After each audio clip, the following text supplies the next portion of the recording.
ಅರ್ಜುನ ಉವಾಚ ಪಶ್ಯಾಮಿ ದೇವಾಂಸ್ತವ ದೇವದೇಹೇ. ಭಗವದ್ಗೀತೆ ಓದಿದ್ಮೇಲೆ ನಿಮ್ಮ ಯೋಚನೆ ಮಟ್ಟ ಯಾವ ರೀತಿ ಬದಲಾಯ್ತು, ಮತ್ತೆ ನಿಮ್ಗೆ ಅದನ್ನ ನೀವ್ ಏನ್ ಕಲಿತ್ರಿ ಅಷ್ಟೊಂದು ಶ್ಲೋಕಗಳು? ನಾನು ಭಗವದ್ಗೀತೆ ಕಲೀಲಿಕ್ಕಿಂತ ಮುಂಚೆ ನಾನು ಅಮ್ಮನ ಜೊತೆಗೆ ಕೇಳ್ತಾ ಇದ್ದೆ, ಈ ಭಗವದ್ಗೀತೆ ಕಲ್ತ್ರೆ ಎಂತ ಉಪಯೋಗ ಅಂತ. ಹಾಗೆ ಮತ್ತೆ ಈಗ ಏನಾಗ್ತಿದೆ ಅಂದ್ರೆ ಭಗವದ್ಗೀತೆ ಕಲ್ತು ನಂಗೆ ಸಾರ್ಥಕ ಅಂತೇಳಿ ಅನ್ಸಿತ್ತು. ನಮಗೆ ಕಷ್ಟದ ಸಂದರ್ಭದಲ್ಲಿ ಏನಾದ್ರೂ ಗೊತ್ತಾಗ್ಲಿಲ್ಲ ಅಂತ ಹೇಳಿ ಆದ್ರೆ ಏನ್ ಮಾಡ್ಬೇಕು ಅಂತ ಹೇಳಿ ಭಗವದ್ಗೀತೆ ಅರ್ಥ ಓದಿದ್ರೆ ಅದ್ರಲ್ಲಿ ನಮಗೆ ಎಂತ ಸಹ ಇಲ್ಲ ಅಂತ ಹೇಳಿ ಇಲ್ಲ, ನಮಗೆ ಏನು ಕಷ್ಟ ಬಂದ್ರು ಸಹ ಅದ್ರಲ್ಲಿ ಒಂದು ಉತ್ತರ ಅಂತ ಹೇಳಿ ಇರ್ತದೆ, ಪರಿಹಾರ ಅಂತ ಹೇಳಿ ಯಾವ ಸಮಸ್ಯೆಗೆ ಸಹ. ನಾನು ಕಲಿಬೇಕಾದ್ರೆ ನಂಗೆ ಎಲ್ಲ ಶ್ಲೋಕ ಸಹ ಕಷ್ಟ ಅಂತಾನೆ ಅನಿಸ್ತಿತ್ತು. ಕಲ್ತಾದ ಮೇಲೆ ಎಲ್ಲವೂ ಸುಲಭ ಅಂತ ಅನ್ಸಿತ್ತು, ಒಂದು ಕಷ್ಟ ಇಲ್ಲ ಅಂತ. ಭಗವದ್ಗೀತೆ ಹೇಗೆ ಪ್ರಾರಂಭ ಆಯ್ತು ಅನ್ನೋದನ್ನ ಹೇಳ್ಬೋದು? ಇದು ಕೌರವ ಮತ್ತೆ ಪಾಂಡವರು ಅಣ್ಣ ತಮ್ಮಂದಿರಾಗಿರ್ತಾರೆ. ಅವರ ನಡುವೆಗೆ ಏನೋ ಒಂದು ಕಾರಣಕ್ಕೆ, ಅಂದ್ರೆ ಅವರ ಜಾಗ ಕೊಡುದಿಲ್ಲ, ಆ ಕಾರಣಕ್ಕೋಸ್ಕರ ಅವರ ಮಧ್ಯೆ ಯುದ್ಧ ಪ್ರಾರಂಭವಾಗ್ತದೆ. ಅರ್ಜುನ ಉವಾಚ ಪಶ್ಯಾಮಿ ದೇವಾಂಸ್ತವ ದೇವದೇಹೇ ಸರ್ವಾಂಸ್ತಥಾ ಭೂತ ವಿಶೇಷ ಸಂಘಾನ್ ಬ್ರಹ್ಮಾಣಮೀಶಂ ಕಮಲಾಸನಸ್ಥಂ ಋಷೀಂಶ್ಚ ಸರ್ವಾನುರಗಾಂಶ್ಚ ದಿವ್ಯಾ. ಸುಗ್ಗಿ ಮಾಡೋಣ ಬಾರವ ಬಾರವ, ಸುಗ್ಗಿ ಮಾಡೋಣ ಬಾರವ ಗೆಳತಿ ಸುಮನ್ಯಾಕ ಕುಳತಿ, ಗೆಳತಿ ಸುಮನ್ಯಾಕ ಕುಳತಿ. ನಾನು ಕಲಿಬೇಕಾದ್ರೆ ನಂಗೆ ಎಲ್ಲ ಶ್ಲೋಕ ಸಹ ಕಷ್ಟ ಅಂತಾನೆ ಅನಿಸ್ತಿತ್ತು. ಕಲ್ತಾದ ಮೇಲೆ ಎಲ್ಲವೂ ಸುಲಭ ಅಂತ ಅನ್ಸಿತ್ತು, ಒಂದು ಕಷ್ಟ ಇಲ್ಲ ಅಂತ. ಈಗಿನ ಕಾಲದಲ್ಲಿ ಮಕ್ಕಳೆಲ್ಲ ರೀಲ್ಸ್, ಯೂಟ್ಯೂಬ್, ಬ್ಲಾಗ್ ಅಂತ ಸೋಷಿಯಲ್ ಮೀಡಿಯಾಗೆ ಅಡಿಕ್ಟ್ ಆಗ್ತಾ ಇರೋ ಕಾಲದಲ್ಲಿ ಇಲ್ಲೊಬ್ರು ಹಿಂದೂ ಸಂಸ್ಕೃತಿಯನ್ನ ಜೀವಂತವಾಗಿರಿಸುವಂತಹ ಪ್ರಯತ್ನವನ್ನ ಮಾಡಿದ್ದಾರೆ. ಇವರು ಪ್ರಸ್ತುತ STM ಶಾಲೆಯ 7ನೇ ತರಗತಿಯಲ್ಲಿ ಕಲಿತಾ ಇದ್ದು, ಇಷ್ಟು ಸಣ್ಣ ವಯಸ್ಸಿಗೆ ನಮ್ಮ ಹಿಂದೂ ಧರ್ಮದ ಶ್ರೇಷ್ಠ ಗ್ರಂಥವಾದ ಭಗವದ್ಗೀತೆಯ 18 ಅಧ್ಯಾಯಗಳನ್ನ 700 ಶ್ಲೋಕಗಳನ್ನ ಕಂಠಪಾಠ ಮಾಡಿರುವ ಹೆಮ್ಮೆ ಇವರದು. ಇವರ ಹೆಸರು ಕುಮಾರಿ ಅದ್ವಿತಿ ರಾವ್. ಇವರ ಬಗ್ಗೆ ಇನ್ನೂ ಹೆಚ್ಚಿನ ಮಾಹಿತಿಯನ್ನ ಅವರಿಂದಲೇ ತಿಳಿಸಿ. ಮೊದಲನೇದಾಗಿ ಈ ಒಂದು ಧರ್ಮ ಗ್ರಂಥವನ್ನ ಓದ್ಬೇಕು, ಈ ಅಧ್ಯಾಯಗಳನ್ನ ಓದ್ಬೇಕು ಅಥವಾ 700 ಶ್ಲೋಕಗಳನ್ನ ಕಂಠಪಾಠ ಮಾಡ್ಬೇಕು ಅನ್ನುವಂತಹ ಯೋಚನೆ ನಿಮ್ಗೆ ಹೇಗ್ ಬಂತು? ನಾನು ಮೊದಲಿಗೆ ಶ್ರೀ ಗೋಪಾಲಕೃಷ್ಣ ದೇವಸ್ಥಾನ ನಾವೂರ್ನಲ್ಲಿ ಪ್ರತಿ ದಿವಸ ನಮಗೆ ಮಕ್ಕಳಿಗೋಸ್ಕರ ಅಂತಾನೆ ಹೇಳಿ ಭಗವದ್ಗೀತೆನ ಕಲಿಸ್ತಾ ಇದ್ರು ಡಾಕ್ಟರ್ ಪ್ರದೀಪ್ ಅಂತ, ಅವರು ನಾವೂರ್ನವರು. ಹಾಗೆ ಒಂದು ದಿವಸ ನಮ್ಮ ನಾವೂರ್ನಲ್ಲಿ ಕಾಂಪಿಟೇಷನ್ ಇತ್ತ. ಹಾಗ ಅವರು ಕೇಳಿದಾಗ ನೀನು ಕಾಂಪಿಟೇಷನ್ಗೆ ಹೋಗು, ಕಲಿ ನೀನು ಅಂತ ಹೇಳಿದಕ್ಕೆ ನಾನು ಫಸ್ಟಿಗೆ ಹಿಂಜರಿದೆ, ನಾನು ಬೇಡ ಅಂತ ಹೇಳಿ. ಮತ್ತೆ ಅದು ಸುಲಭ ಉಂಟು ಕಲಿ ಅಂತ ಹೇಳಿ ಕಲೀಲಿಕ್ಕೆ ಶುರು ಮಾಡಿದೆ. ಮತ್ತೆ ಅದು ಸುಲಭ ಆಗಿಕೊಂಡು ಹೋಯ್ತು. ಹೀಗೆ ಮತ್ತೆ ಕಲಿತಾ ಮತ್ತೆ ನನ್ನ ಲರ್ನ್ ಗೀತಾ ಅಂತ ಹೇಳುವ, ಗೀತಾ ಪರಿವಾರ ಅಂತ ಹೇಳುವ ಇದೊಂದು ಒಂದು ಟೀಮ್ ಇದೆ. ಆ ಟೀಮಿಗೆ ಜಾಯಿನ್ ಆಗಿ ಮತ್ತೆ ಅಲ್ಲಿ ಕಲೀಲಿಕ್ಕೆ ಶುರು ಮಾಡಿದೆ. ಮತ್ತೆ ಹಾಗೆ ಮತ್ತೆ ಕಲ್ತು ಅದ್ರಲ್ಲಿ ಎಕ್ಸಾಮ್ ಎಲ್ಲ ಬರ್ದು ಮತ್ತೆ ನಂಗದು ಬೈ ಹಾರ್ಟ್ ಆಯ್ತು. ಅಪ್ಪ ಅಮ್ಮ ಯಾವ ರೀತಿ ನಿಮ್ಗೆ ಸಪೋರ್ಟ್ ಮಾಡಿದ್ರು? ಅಂದ್ರೆ ಇವಾಗ ಓದಿರ್ತದೆ, ಟ್ಯೂಷನ್ ಹೋಗ್ಬೇಕು, ಅದ್ರ ನಡುವೆ ಇದಕ್ಕೊಂದು ಟೈಮ್ ಮಾಡ್ಕೋಬೇಕು, ಅವಾಗ ಅಪ್ಪ ಅಮ್ಮನ ಬೆಂಬಲ ನಿಮ್ಗೆ ಹೇಗಿತ್ತು? ಅಂದ್ರೆ ಆಗ ಲಾಕ್ಡೌನ್ ಟೈಮ್ ನಂಗೆ ಅಂದ್ರೆ ಓದ್ಲಿಕ್ಕೆ ಅಷ್ಟೇ ಅಂತ ಸಿರ್ಲಿಲ್ಲ, ಬರೀಲಿಕ್ಕೆ ಆತರ ಅಂತ ಸಿರ್ಲಿಲ್ಲ, ಯಾಕಂದ್ರೆ ನಮ್ಗೆ ಆಗ ಲಾಕ್ಡೌನ್ ಟೈಮ್ ಅಲ್ವಾ. ಹಾಗೆ ಮತ್ತೆ ನಾನು ಕನ್ನಡ ಮೀಡಿಯಂ ಸ್ಕೂಲಿಗೆ ಹೋಗ್ತಿದ್ದೆ. ಆಗ ನನ್ನ ಅಮ್ಮ ಸಹ ನನಗೆ ತುಂಬಾ ಪ್ರೋತ್ಸಾಹ ಕೊಡ್ತಿದ್ರು, ಈ ತರ ಕಲೀಲಿಕ್ಕೆ ಎಲ್ಲ, ಕಲಿ ನೀನು ಮುಂದೆ ದೊಡ್ಡ ಸಾಧನೆ ಮಾಡ್ಬೋದು ಅಂತ ಹೇಳಿ ನಂಗೆ ಬೆನ್ನೆಲುಬಾಗಿ ನಿಲ್ತಿದ್ರು. ಅಪ್ಪನೂ ಹಾಗೆ. ಮತ್ತೆ ಈಗ 700 ಶ್ಲೋಕಗಳ 18 ಅಧ್ಯಾಯವನ್ನ ಕಲ್ತಿದ್ದೀರಿ. ಇದ್ರಲ್ಲಿ ನಿಮ್ಗೆ ಯಾವ್ದು ತುಂಬಾ ಕಷ್ಟ ಅಂತ ಅನಿಸ್ತು? ಯಾವ್ದಾದ್ರು ಒಂದು ಶ್ಲೋಕ ಇದಾಗ್ತಿಲ್ಲ ನನ್ಗೆ, ಬಿಟ್ಬಿಡುವ ಅಂತ ಒಂದು ಸ್ಟೇಜ್ ಅಲ್ಲಿ ಅನ್ಸಿರ್ತದಲ್ವಾ? ಯಾವ್ದು ಶ್ಲೋಕ ಅದು? ಮತ್ತೆ ಅದು ಈಗ್ಲೂ ನೆನಪಿದ್ರೆ ಅದನ್ನ ಹೇಳಿ ಅದ ಅರ್ಥ ಹೇಳ್ಬೋದಾ? ಮತ್ತೆ ಯಾಕೆ ಕಷ್ಟ ಆಯ್ತು? ನಾನು ಕಲಿಬೇಕಾದ್ರೆ ನಂಗೆ ಎಲ್ಲ ಶ್ಲೋಕ ಸಹ ಕಷ್ಟ ಅಂತಾನೆ ಅನಿಸ್ತಿತ್ತು. ಕಲ್ತಾದ ಮೇಲೆ ಎಲ್ಲವೂ ಸುಲಭ ಅಂತ ಅನ್ಸಿತ್ತು, ಒಂದು ಕಷ್ಟ ಇಲ್ಲ ಅಂತ. ಈಗ ಯಾವ ಶ್ಲೋಕ ನಿಮ್ಗೆ ಜಾಸ್ತಿ ಇಷ್ಟ? ನನಗೆ ಒಂದು ಕಷ್ಟದ ಒಂದು ಶ್ಲೋಕ ಇದೆ, ಅದು ನಾನು ಅವರು ಹೇಳಿಕೊಟ್ಟ ಕೂಡಲೇ ನಾನು ಅದನ್ನ ಬೈ ಹಾರ್ಟ್ ಮಾಡಿ ಆಗಿತ್ತು, ನಂಗೆ ತುಂಬಾ ಇಷ್ಟ ಆಯ್ತು. ಹೇಳ್ಬೋದಾ? ನೈವ ಕಿಂಚಿತ್ ಕರೋಮೀತಿ ಯುಕ್ತೋ ಮನ್ಯೇತ ತತ್ವವಿತ್ ಪಶ್ಯನ್ ಶೃಣ್ವನ್ ಸ್ಪೃಶಂ ಜಿಘ್ರಣಶ್ನನ್ ಗಚ್ಚನ್ ಸ್ವಪನ್ ಸ್ವಶನ್. ಪೂರ್ತಿ 700 ಶ್ಲೋಕಗಳನ್ನ ಕಂಠಪಾಠ ಮಾಡ್ಲಿಕ್ಕೆ ಎಷ್ಟು ಸಮಯ ತಗೊಂಡ್ರಿ ಅಂತ? ವರ್ಷ ತಗೊಂಡ ಅಥವಾ ದಿನ ತಗೊಂಡ? ಯಾವ ರೀತಿ ಟೈಮ್ ಮ್ಯಾನೇಜ್ಮೆಂಟ್ ಆಗ್ತದೆ ಅಥವಾ ಇನ್ನೂ ಕಲಿತಾ ಇದ್ದೀರಾ ಅಂತ? ನಾನು ಇದನ್ನ ಕಂಠಪಾಠ ಮಾಡ್ಲಿಕ್ಕೆ 2ನೇ ಕ್ಲಾಸಿಗೆ ಶುರು ಮಾಡಿದ್ದೇನೆ. ಮತ್ತೆ ನಾನು 6ನೇ ಕ್ಲಾಸಿಗೆ ಆಗ್ಬೇಕಾದ್ರೆ ಶೃಂಗೇರಿ ಎಕ್ಸಾಮ್ ಬರ್ದಿದ್ದೇನೆ. ಅಷ್ಟು ವರ್ಷ ತಕೊಂಡಿದ್ದೆ. ಅಷ್ಟು ವರ್ಷ ತಗೊಂಡ್ರು. ಮತ್ತೆ ಈ ಒಂದು ಅನುಭವ ಹೇಗಿತ್ತು ಅಂತ ಹೇಳಿದ್ರೆ, ಇವಾಗ ಮುಂಚೆ ನಿಮ್ ಥಾಟ್ ಏನೋ ಒಂದಿರುತ್ತೆ, ಇಷ್ಟು ಸಣ್ಣ ವಯಸ್ಸಲ್ಲಿ ನೀವು ಭಗವದ್ಗೀತೆಯನ್ನ ಕಲಿಯುವಾಗ ನಿಮ್ಗೊಂದು ನಿಮ್ಮ ಯೋಚನಾ ಮಟ್ಟ ಸ್ವಲ್ಪ ಬದಲಾವಣೆ ಆಗಿರುತ್ತೆ. ಭಗವದ್ಗೀತೆ ಓದಿದ್ಮೇಲೆ ನಿಮ್ಮ ಯೋಚನಾ ಮಟ್ಟ ಯಾವ ರೀತಿ ಬದಲಾಯಿತು, ಮತ್ತೆ ನಿಮ್ಗೆ ಅದನ್ನ ನೀವ್ ಏನ್ ಕಲಿತ್ರಿ ಅಷ್ಟೊಂದು ಶ್ಲೋಕಗಳಿಂದ? ನಾನು ಭಗವದ್ಗೀತೆ ಕಲೀಲಿಕ್ಕಿಂತ ಮುಂಚೆ ನಾನು ಅಮ್ಮನ ಜೊತೆಗೆ ಕೇಳ್ತಾ ಇದ್ದೆ, ಈ ಭಗವದ್ಗೀತೆ ಕಲ್ತ್ರೆ ಎಂತ ಉಪಯೋಗ ಅಂತ. ಹಾಗೆ ಮತ್ತೆ ಈಗ ಏನಾಗ್ತಿದೆ ಅಂದ್ರೆ, ಭಗವದ್ಗೀತೆ ಕಲ್ತು ನಂಗೆ ಸಾರ್ಥಕ ಅಂತ ಹೇಳಿ ಅನ್ಸಿತು. ಯಾಕಂದ್ರೆ ತುಂಬಾ ಕಾಂಪಿಟಿಷನ್ಸಿಗೆಲ್ಲ ಹೋಗ್ತಿದ್ದೇನೆ. ಹಾಗೆ ಮತ್ತೆ ತುಂಬಾ ಪ್ರಶಸ್ತಿಗಳು ಆತರ ಎಲ್ಲ ಮತ್ತೆ ಸನ್ಮಾನಗಳೆಲ್ಲ ಸಿಗ್ತಾ ಇದೆ. ತುಂಬಾ ಖುಷಿ ಆಗ್ತದೆ. ನಿಮ್ಗೆ ಅಷ್ಟು ಶ್ಲೋಕಗಳನ್ನ ಅಧ್ಯಾಯಗಳನ್ನ ಒಂದು ಪದದಲ್ಲಿ ಅಥವಾ ಒಂದು ವಾಕ್ಯದಲ್ಲಿ ಹೇಳೋದಾದ್ರೆ ಜನರಿಗೆ, ಅಂದ್ರೆ ಇದು ಓದಿದ್ರೆ ಈ ತರ ನಿಮ್ಗೊಂದು ಮೌಲ್ಯ ಸಿಗುತ್ತೆ ಅಂತ ಹೇಳೋದಾದ್ರೆ ಏನನ್ನ ಹೇಳಿ? ನಮಗೆ ಕಷ್ಟದ ಸಂದರ್ಭದಲ್ಲಿ ಏನಾದ್ರೂ ಗೊತ್ತಾಗ್ಲಿಲ್ಲ ಅಂತ ಹೇಳಿ ಆದ್ರೆ ಏನ್ ಮಾಡ್ಬೇಕು ಅಂತ ಹೇಳಿ ಭಗವದ್ಗೀತೆ ಅರ್ಥ ಓದಿದ್ರೆ ಅದ್ರಲ್ಲಿ ನಮಗೆ ಎಂತ ಸಹ ಇಲ್ಲ ಅಂತ ಹೇಳಿ ಇಲ್ಲ. ನಮಗೆ ಏನು ಕಷ್ಟ ಬಂದ್ರು ಸಹ ಅದ್ರಲ್ಲಿ ಒಂದು ಉತ್ತರ ಅಂತ ಹೇಳಿ ಇರ್ತದೆ, ಪರಿಹಾರ ಅಂತ ಹೇಳಿ ಯಾವ ಸಮಸ್ಯೆಗೆ ಸಹ. ನಿಮ್ಮ ಏಜ್ ಅಂದ್ರೆ ಈಗ ಪ್ರೆಸೆಂಟ್ ಸಿಚುವೇಶನ್ ಹೇಗಿದೆ ಅಂತ ಹೇಳಿದ್ರೆ, ತುಂಬಾ ಮೊಬೈಲ್, ಸೋಷಿಯಲ್ ಮೀಡಿಯಾ ಹಾಗೆ ಡಿಸ್ಟ್ರಾಕ್ಷನ್ ಆಗ್ತದೆ. ನಾನು ಸ್ಟಾರ್ಟಿಂಗ್ ಹೇಳಿದಾಗೆ ನಿಮ್ಗಂತ ಡಿಸ್ಟ್ರಾಕ್ಷನ್ ಯಾವ್ದು ಆಗ್ಲಿಲ್ಲ ಈ ಕಲಿಕೆಯ ಸಂದರ್ಭದಲ್ಲಿ? ಅಥವಾ ಈಗ ಎಲ್ರು ಮೊಬೈಲ್ ನೋಡುವಾಗ ನಾನ್ಸ ಮೊಬೈಲ್ ನೋಡ್ಬೇಕು ಅಂತ ಆಗ್ಲಿಲ್ಲ, ಅಥವಾ ಜಾಸ್ತಿ ಟೈಮ್ ಅದಕ್ಕೆ ಕೊಡುವ ಹಾಗೆ ಏನು ಯೋಚನೆ ಬರ್ಲಿಲ್ಲ ಅಂತ? ಯಾಕಂದ್ರೆ ನಂಗೆ ಚಿಕ್ಕದ್ರಿಂದಲೇ ನಂಗೊಂದು ಹಠ ಇತ್ತು ಭಗವದ್ಗೀತೆಯನ್ನ ಬಾಯ್ ಹಾರ್ಟ್ ಮಾಡ್ಬೇಕು ಅಂತ. ಯಾಕಂದ್ರೆ ಅಲ್ಲಿಯವರೆಗೆ ಯಾರು ಸಹ ನಂಗೆ ಗೊತ್ತಿದ್ದ ಮಟ್ಟಿಗೆ ಯಾರು ಸಹ ಅಷ್ಟನ್ನೆಲ್ಲ ಕಂಠಪಾಠ ಮಾಡಿ ಶೃಂಗೇರಿ ಗುರುಗಳ ಸನ್ನಿಧಿಯಲ್ಲಿ ಯಾರ್ಸದನ್ನು ಒಪ್ಪಿಸಿದ್ದು ನಂಗೆ ಗೊತ್ತಿರ್ಲಿಲ್ಲ ನನ್ನಷ್ಟು ಚಿಕ್ಕವರಲ್ಲಿ. ಹಾಗಾಗಿ ನಾನು ಅದನ್ನ ಹಠ ಹಿಡಿದು ಕಂಟಿನ್ಯೂ ಮಾಡಿದೆ ಕಲೀಲಿಕ್ಕೆ. ತರನೇ ತುಂಬಾ ಜನ ಇರ್ತಾರೆ ಮಕ್ಳು, ಅವರೆಲ್ಲ ಮೊಬೈಲ್ ಅಲ್ಲಿ ಮುಳುಗಿ ಹೋಗಿರ್ತಾರೆ. ಅವರಿಗೊಂದು ಮೆಸೇಜ್ ಹೇಳುದಾದ್ರೆ ನೀವೇನ್ ಹೇಳಲಿಕ್ಕೆ ಇಷ್ಟಪಡ್ತೀರಿ? ಮೊಬೈಲ್ ನೋಡಿದ್ರೆ ನಮ್ಗೆ ದುರ್ಬುದ್ಧಿಗಳೇ ಜಾಸ್ತಿ ಆಗ್ತದೆ, ಆದ್ರೆ ಭಗವದ್ಗೀತೆ ಕಲ್ತ್ರೆ ನಮ್ಗೆ ಸದ್ಬುದ್ಧಿಗಳು ಜಾಸ್ತಿ ಆಗ್ತದೆ. ಈಗ ನೀವು ಹೇಳಿದ್ರಿ ತುಂಬಾ ಕಡೆ ಸನ್ಮಾನ ಆಯ್ತು, ತುಂಬಾ ಕಡೆ ಕಾಂಪಿಟೇಷನ್ ಅಲ್ಲಿ ಗೆದ್ದೆ ಅಂತ. ಅದ್ರಲ್ಲಿ ಒಂದು ನಿಮ್ಗೆ ಯಾವ್ದೋ ಒಂದು ಸ್ಪೆಷಲ್, ನಾನಿದು ಸಾರ್ಥಕ ಆಯ್ತು ಕಲ್ತದಕ್ಕಂತ ಅನ್ಸಿರ್ತದೆ ಅಂತ ಕಾಂಪಿಟೇಷನ್ ಅಥವಾ ಅಂತ ಒಂದು ಪ್ರದರ್ಶನ ಯಾವ್ದಾದ್ರು ಇದೆಯಾ?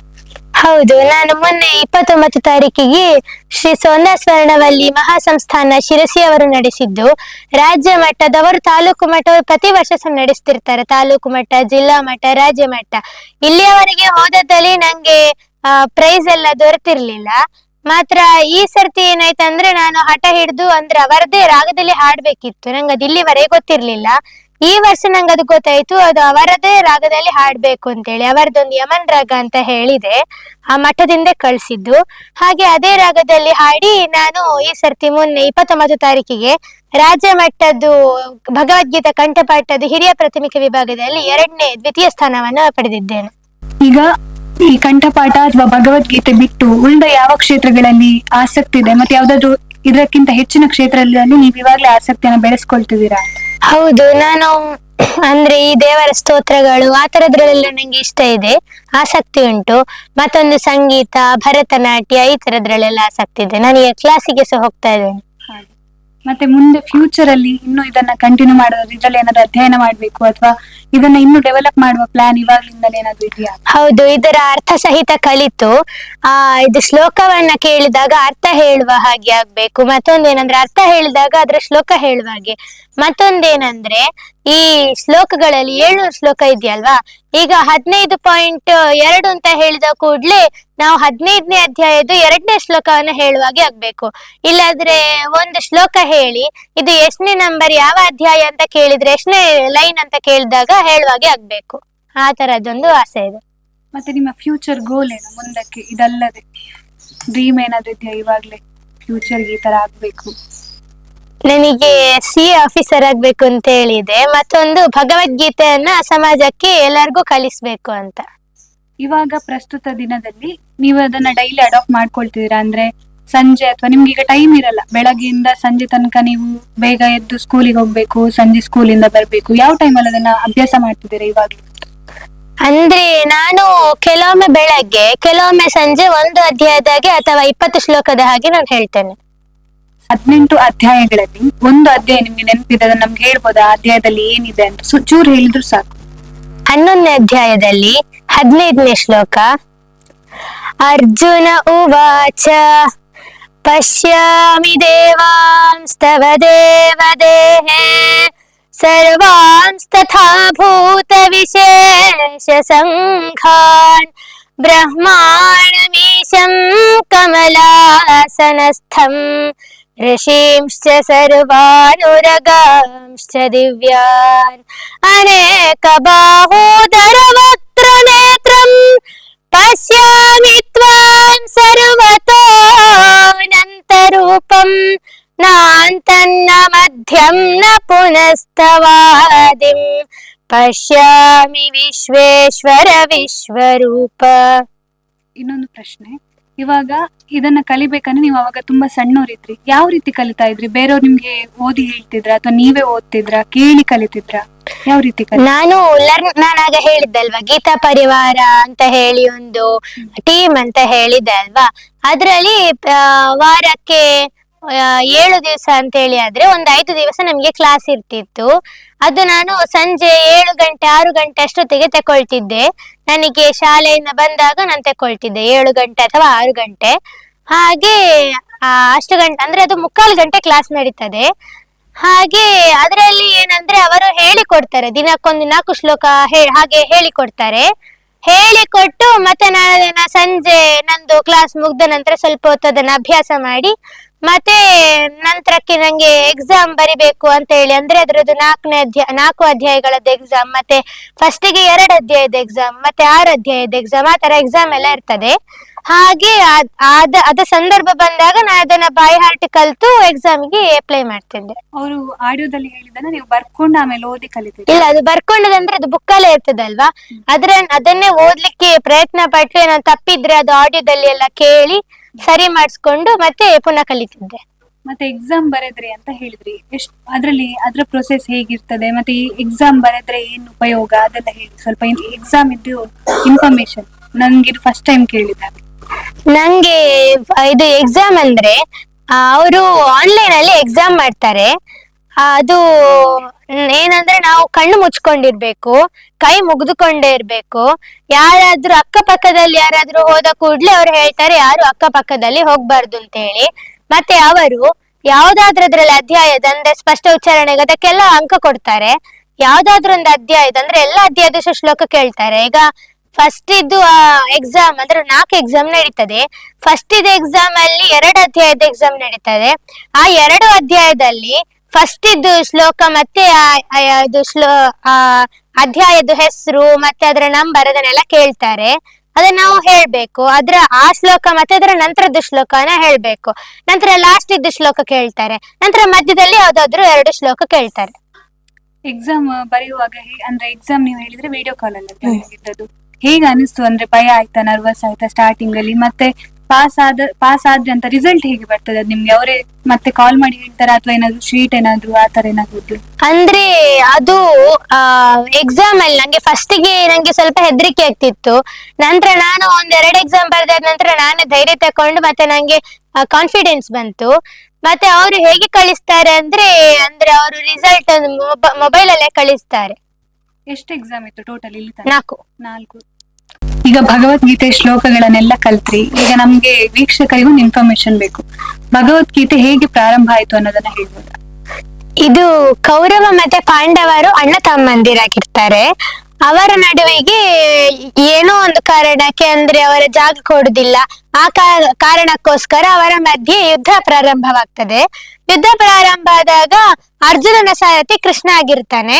ಹಾಗೆ ಅರ್ಜುನ ಹೇಳ್ತಾನೆ ಕೃಷ್ಣನ ಜೊತೆಗೆ, ನೀನು ರಥವನ್ನ ಪಾಂಡವರ ಮತ್ತು ಕೌರವರ ಮಧ್ಯದಲ್ಲಿ ಹೋಗಿ ನಿಲ್ಲಿಸು ಅಂತ. ಅವರಿಬ್ರು ಕೂಡ ಪಾಂಡವರ ಕಡೆಗಾಗಿರ್ತಾರೆ. ಹಾಗೆ ಅವರು ಹೋಗಿ ಕೃಷ್ಣ ಹೋಗಿ ರಥವನ್ನ ನಿಲ್ಲಿಸ್ತಾನೆ ನಡುವಲ್ಲಿ. ಆಗ ಅರ್ಜುನ ಸುತ್ತಮುತ್ತ ನೋಡ್ತಾನೆ. ಅವನಿಗೆ ವಿದ್ಯೆ ಕಲಿಸಿದ ಗುರುಗಳು ಅಂದ್ರೆ ಭೀಷ್ಮಾಚಾರ್ಯರು, ದ್ರೋಣಾಚಾರ್ಯರು, ಮತ್ತೆ ಇನ್ನಿತರವರೆಲ್ಲ ಇರ್ತಾರೆ. ಮತ್ತೆ ಅವನ ಅಣ್ಣ ತಮ್ಮಂದಿರು ಈ ಕರ್ಣ ಮತ್ತೆ ದುಶ್ಯಾಸನ ಅವರೆಲ್ಲ ಸಿರ್ತಾರೆ. ಅವರನ್ನೆಲ್ಲ ಸೋಲ್ಸಿ ಇವರಿಗೆ ತಪ್ಪು ಮಾಡಿದ್ರು, ಎಷ್ಟು ಶಿಕ್ಷೆ ಕೊಟ್ಟಿದ್ರು ಕೂಡ ಅವರು ಇವನ ಅಣ್ಣ ತಮ್ಮಂದಿರೆಲ್ಲ ಆಗಿರ್ತಾರೆ ಅರ್ಜುನಂದು. ಹಾಗೆ ಇವನಿಗೆ ತನ್ನ ಅಣ್ಣ ತಮ್ಮಂದಿರನ್ನ ಕೊಂದು ಗೆಲುವು ಬಂದ್ರೆ ಅದ್ರಲ್ಲಿ ಒಂದೇನು ಸಾರ್ಥಕ ಇದೆ ಅಂದ್ರೆ ನನಗೆ ಬೇಜಾರಾಗ್ತದೆ. ಇದ್ರಲ್ಲಿ ಖುಷಿ ಪಡುದೊಂದು ಏನಿದೆ, ಅವರು ಸತ್ತೋಗ್ತಾ ಇರುತ್ತಾನೆ, ಮತ್ತೆ ನಂಗೆ ಯಾರು ಬಂಧು ಬಳಗದವರು ಯಾರು ಇರಲ್ಲ ಅಂತ ಹೇಳಿ ಅಲ್ಲ ಅವನಿಗೆ ಯೋಚನೆ ಬರ್ತದೆ. ಹಾಗೆ ಅವ ಕೃಷ್ಣನ್ ಜೊತೆ ಕೈ ಮುಗ್ದು ಕೇಳ್ತಾನೆ, ಶೋಕಿಸ್ತಾ, ನಂಗೆ ಈ ಯುದ್ಧ ನಾನ್ ಮಾಡ್ಲಿಕ್ಕೆ ನಂಗೆ ಇಷ್ಟ ಇಲ್ಲ. ನನ್ನ ಅಣ್ಣ ತಮ್ಮಂದಿರನ್ನೇ ಸೋಲ್ಸಿ ನಾನು ಗೆಲ್ಲುದಂದ್ರೆ ನಂಗದು ಇಷ್ಟ ಆಗಲ್ಲ, ನಾನು ಪಾಪ ಮಾಡಿದಾಗೆ ಆಗ್ತದೆ, ಹಾಗೆ ನಂಗಿದು ಯುದ್ಧ ಬೇಡ ಅಂತ ಹೇಳಿ ಹೇಳ್ತಾನೆ. ಹಾಗೆ ಕೃಷ್ಣನಿಗೆ ನಗು ಬಂದು ಅವ ಹೇಳ್ತಾನೆ, ನೀನು ಕರ್ಮವನ್ನ ಮಾಡು, ಫಲವನ್ನ ನಾನು ಕೊಡ್ತೇನೆ ಅಂತ. ಇಲ್ಲಿಂದ ಅಲ್ಲಿಂದ ಮತ್ತೆ ಭಗವದ್ಗೀತೆ ಪ್ರಾರಂಭ ಆಗ್ತದೆ. 4 ಎಕ್ಸಾಮ್ ಬರುತ್ತೆ ಅಂತ ಹೇಳಿದ್ರಿ. ಆ 4 ಎಕ್ಸಾಮ್ಗಳು ಯಾವ್ದು ಅಂತ ಹೇಳಿದ್ರಿ? ಹೆಸರು ಅದು. ಒಂದು ಇದು ಗೀತಾ ಜಿಜ್ಞಾಸು, ಮತ್ತೆ ಗೀತಾ ಪಥಿಕ, ಗೀತಾ ಪಾಠಕ್, ಮತ್ತೆ ಗೀತಾ ವ್ರತಿ. ಇನ್ನು ಎಕ್ಸಾಮ್ ಬರೀಲಿಕ್ಕೆ ಉಂಟಾ ಯಾವ್ದಾದ್ರು? ಇನ್ನು ನನಗ ಹೇಳಿದರ ನಂಬರ್ ಹೇಳಿದ್ರೆ ಶ್ಲೋಕ ಹೇಳುವಂತದ್ದು, ಮತ್ತೆ ಶ್ಲೋಕ ಹೇಳಿದ್ರೆ ನಂಬರ್ ಹೇಳುವಂತದ್ದು, ಆ ತರದ್ದೊಂದು ಶ್ಲೋಕಾಂಕ ಅಂತ ಹೇಳಿ ಒಂದು ಎಕ್ಸಾಮ್ ಇದೆ. ಇದನ್ನ ಈ ತರ ಎಷ್ಟೆಲ್ಲ ಕಲ್ತುಕೊಂಡು ಅದಕ್ಕೆ ಕ್ಲಾಸಸ್ ಬೇರೆ ಇದೆ ಶ್ಲೋಕಾಂಕಿಗೆ. ಹಾಗೆ ಅದನ್ನ ಅದೇ ರೀತಿ ಅನುಸಾರವಾಗಿ ಕಲ್ತುಕೊಂಡು ಮತ್ತೆ ಅದ್ರದ್ದೊಂದು ಎಕ್ಸಾಮ್ ಬರಿಬೇಕು ಅಂತಿದೆ. ಈಗ ತುಂಬಾ ಜನಕ್ಕೆ ಎಕ್ಸಾಮ್ ಬರಿಬೇಕು ಅಂತ ಇರುತ್ತೆ, ಅಥವಾ ಇದ್ರ ಬಗ್ಗೆ ಅಷ್ಟೊಂದು ಮಾಹಿತಿ ಇರಲ್ಲ. ಸೊ ಈ ಎಕ್ಸಾಮ್ ಬರಿಬೇಕು ಅಂದ್ರೆ ಯಾವ ಆಪ್ ಮೂಲಕ ಅಥವಾ ಯಾವ್ದಾದ್ರು ವೆಬ್ಸೈಟ್ ಇದೆಯಾ, ಏನಿದೆ ಇನ್ಫಾರ್ಮೇಶನ್ ಅದು ಇರ್ಬೋದಾ? ಅಂದ್ರೆ ಒಂದು ಲರ್ನ್ ಗೀತಾ ಅಂತ ಹೇಳಿ ಅವರದೇ ಒಂದು ಆಪ್ ಇದೆ. ಹಾಗೆ ಆ ಆಪ್ ಅಲ್ಲಿ ನಿಮಗೆ ಏನಾದ್ರೂ ಸೇವೆ ಮಾಡ್ಬೇಕಾ ಸಮಾಜಕ್ಕೆ, ಅದಕ್ಕೆ ಎಲ್ಲದಕ್ಕೂ ಆಪ್ಷನ್ಸ್ ಎಲ್ಲ ಇರ್ತದೆ. ಎಕ್ಸಾಮ್ ಮತ್ತೆ ಸರ್ಟಿಫಿಕೇಟ್ಸ್, ನಾವೀಗ ಯಾವ್ದಾದ್ರಿಗೆ ಒಂದು ಎಕ್ಸಾಮ್ ಬರ್ದಿದ್ರೆ ಅದರ ಸರ್ಟಿಫಿಕೇಟ್ಸ್ ಎಲ್ಲ ಅದ್ರಲ್ಲಿ ಅಪ್ಲೋಡ್ ಆಗಿರ್ತದೆ ಆ ಆಪ್ ಅಲ್ಲಿ. ಹಾಗೆ ಅದ್ರಲ್ಲಿ ನಿಮಗೆ ಸರ್ಟಿಫಿಕೇಟ್ ಏನಾದ್ರೂ PDF ಬೇಕು ಅಂತ ಹೇಳಿ ಆದ್ರೆ ಅದ್ರಲ್ಲಿ ಆಪ್ಷನ್ ಎಲ್ಲ ಇರ್ತದೆ. ಎಕ್ಸಾಮ್ಗೂ ಬೇರೆಯವರಿಗೆ ಶೇರ್ ಮಾಡ್ಲಿಕ್ಕೆ ಸಾಕ್ತದೆ. ಈ ಒಂದು ಎಕ್ಸಾಮ್ ಬರೆಯೋದ್ರಿಂದ ಏನು ಲಾಭ? ಏನು ಲಾಭ ಅಂದ್ರೆ ಸಮಾಜಕ್ಕೆ, ಅಂದ್ರೆ ಈಗ ಎಲ್ಲರೂ ಸಹ ಈಗ ಒಂದು ಭಗವದ್ಗೀತೆಯನ್ನ ಕಲ್ತ್ರೆ ಸಮಾಜ ಒಂದು ಉದ್ಧಾರ ಆಗ್ತದೆ ಅಂತ ಹೇಳಿ, ಮತ್ತೆ ಅದ್ರಲ್ಲಿರುವ ವಿಷಯಗಳೆಲ್ಲ ಒಳ್ಳೆದಾಗಿರ್ತದೆ. ಅದು ನಮ್ಮ ಜೀವನದಲ್ಲಿ ಅಳವಡಿಸ್ಕೊಂಡ್ರೆ ಮುಂದಕ್ಕೆ ನಮ್ಮ ಭಾರತ ಭವ್ಯವಾಗ್ತದೆ ಅಂತ. ಹಾಗಂದ್ರೆ ಎಕ್ಸಾಮ್ ಬರೆದ್ರೆ ಒಂದು ಭಗವದ್ಗೀತೆಯನ್ನು ಕಲೀಲಿಕ್ಕೆ ಮೋಟಿವೇಶನ್ ಸಿಕ್ಕಾಗ. ನೀವು ಆಗ ಹೇಳಿದ್ರಿ ನಂಗೆ ಭರತನಾಟ್ಯ ಸಂಗೀತ ಕ್ಷೇತ್ರದಲ್ಲಿ ಕೂಡ ಆಸಕ್ತಿ ಇದೆ ಅಂತ. ಒಂದು ಹಾಡು ಹೇಳ್ಬೋದಾ ಕೊನೆಯಲ್ಲಿ? ಸುಗ್ಗಿ ಮಾಡೋಣ ಬಾರವ ಬಾರವ, ಸುಗ್ಗಿ ಮಾಡೋಣ ಬಾರವ ಗೆಳತಿ, ಸುಮನ್ಯಾಕ ಕುಳತಿ ಗೆಳತಿ, ಸುಮನ್ಯಾಕ ಕುಳತಿ. ಸುಗ್ಗಿ ಮಾಡೋಣ ಬಾರವ ಬಾರವ, ಸುಗ್ಗಿ ಮಾಡೋಣ ಬಾರವ ಗೆಳತಿ, ಸುಮನ್ಯಾಕ ಕುಳತಿ ಗೆಳತಿ, ಸುಮನ್ಯಾಕ ಕುಳತಿ. ಅಗ್ಗದ ಫಲಗಳ ಕೊಯ್ಯಲಿಕ್ಕೆ ಹೊಲದೋಳು, ಅಗ್ಗದ ಫಲಗಳ ಕೊಯ್ಯಲಿಕ್ಕೆ ಹೊಲದೋಳು, ಒಗ್ಗಿಲಿ ಕರೆದರೆ ಹಿಗ್ಗಿಲಿ ಹೋಗಿ, ಸುಗ್ಗಿ ಮಾಡೋಣ ಬಾರವ ಬಾರವ, ಸುಗ್ಗಿ ಮಾಡೋಣ ಬಾರವ ಗೆಳತಿ, ಸುಮನ್ಯಾಕ ಕುಳತಿ ಗೆಳತಿ, ಸುಮನ್ಯಾಕ ಕುಳತಿ. ಹೊಲದವ ಕರೆದರೆ ಹೋಗಲೇಬೇಕು, ನೆಲೆಯನ್ನು ತಿಳಿಯಬೇಕು. ಹೊಲದವ ಕರೆದರೆ ಹೋಗಲೇಬೇಕು, ನೆಲೆಯನ್ನು ತಿಳಿಯಬೇಕು. ಕುಲದವನೆಂದು ಸಲುಗೆಯು ಸಾಕು, ಬಲು ಜೋಕಿರಬೇಕು. ಹೊಲದೋಳು ಬೆಳೆದಿಹ ಹುಳ್ಳಿನ ಕೀಕಸ, ಹೊಲದೋಳು ಬೆಳೆದಿಹ ಹುಳ್ಳಿನ ಕೀಕಸ, ತಳೆದ ಕೋಲಿಯ ಬಾಚಿ ಕೊಯ್ಯೋಣ ಗೆಳತಿ, ಸುಗ್ಗಿ ಮಾಡೋಣ ಬಾರವ ಬಾರವ, ಸುಗ್ಗಿ ಮಾಡೋಣ ಬಾರವ ಗೆಳತಿ, ಸುಮನ್ಯಾಕ ಕುಳತಿ ಗೆಳತಿ, ಸುಮನ್ಯಾಕ ಕುಳತಿ. ಅಗ್ಗದ ಫಲಗಳ ಕೊಯ್ಯಲಿಕ್ಕೆ ಹೊಲದೋಳು, ಅಗ್ಗದ ಫಲಗಳ ಕೊಯ್ಯಲಿಕ್ಕೆ ಹೊಲದೋಳು, ಒಗ್ಗಿಲಿ ಕರೆದರೆ ಹಿಗ್ಗಿಲಿ ಹೋಗಿ, ಸುಗ್ಗಿ ಮಾಡೋಣ ಬಾರವ ಬಾರವ, ಸುಗ್ಗಿ ಮಾಡೋಣ ಬಾರವ ಗೆಳತಿ, ಸುಮನ್ಯಾಕ ಕುಳತಿ ಗೆಳತಿ, ಸುಮನ್ಯಾಕ ಕುಳತಿ ಗೆಳತಿ, ಸುಮನ್ಯಾಕ ಕುಳತಿ. ಸೋಷಿಯಲ್ ಮೀಡಿಯಾ ಜಗತ್ತಲ್ಲಿ ನಾವೆಲ್ಲ ಮುಳುಗಿ ಹೋಗಿದ್ದೇವೆ. ಸರ್ಕಾರ ಮಹಾಭಾರತ ರಾಮಾಯಣದಂತಹ ಪುಸ್ತಕಗಳನ್ನ ಫ್ರೀ ಆಗಿ ಕೊಟ್ರು ಇವತ್ತು ಯಾರಿಗೂ ಬೇಡ. ಅದೇ ಫ್ರೀ ವೈಫೈ ಸಿಗುತ್ತೆ ಅಂತ ಹೇಳಿದ್ರೆ ಅಲ್ಲಿ ಎಲ್ರು ಹೋಗಿ ಮುಗಿಬೀಳ್ತಾರೆ. ಅಂತವರ ನಡುವೆ ಈ ಪುಟ್ಟ ಪ್ರತಿಭೆ ನಮ್ಮೆಲ್ಲರಿಗೆ ಉದಾಹರಣೆಯಾಗಿ ನಿಂತಿದೆ. ನಿಜವಾಗಿಯೂ ಕುಮಾರಿ ಅದ್ವಿತಿ ರಾವ್ ನಮಗೆಲ್ಲರಿಗೂ ಹೆಮ್ಮೆಯ ಉದಾಹರಣೆ ಅಂತ ಹೇಳ್ಬೋದು. ಇನ್ನಾದ್ರೂ ಇವರನ್ನ ಉದಾಹರಣೆಯಾಗಿ ತಗೊಂಡು, ಇವರನ್ನ ಸ್ಫೂರ್ತಿಯಾಗಿ ತಗೊಂಡು ದಿನಕ್ಕೊಂದು ಪೇಜ್ ಆದ್ರೂ ಭಗವದ್ಗೀತೆ ರಾಮಾಯಣಗಳನ್ನ ಓದೋಣ. ನಮ್ಮ ಸಂಸ್ಕೃತಿಯನ್ನ ಉಳಿಸಿ ಬೆಳೆಸೋಣ. ಇನ್ನು ಹೆಚ್ಚಿನ ಜನರಿಗೆ ಹಾಗೆ ಇಂದಿನ ಯುವ ಜನತೆಗೆ, ಈಗಿನ ಮಕ್ಕಳಿಗೆ ಮೊಬೈಲ್ ಬಿಟ್ಟು ಮಹಾಭಾರತ, ರಾಮಾಯಣದಂತಹ ಪುಸ್ತಕಗಳನ್ನ ಕೈಗೆ ನೀಡೋಣ ಅಂತ ಹೇಳ್ತಾ ಇನ್ನೊಂದು ಸಾಧಕರೊಂದಿಗೆ ಮತ್ತೆ ಸಿಗೋಣ. ಧನ್ಯವಾದ.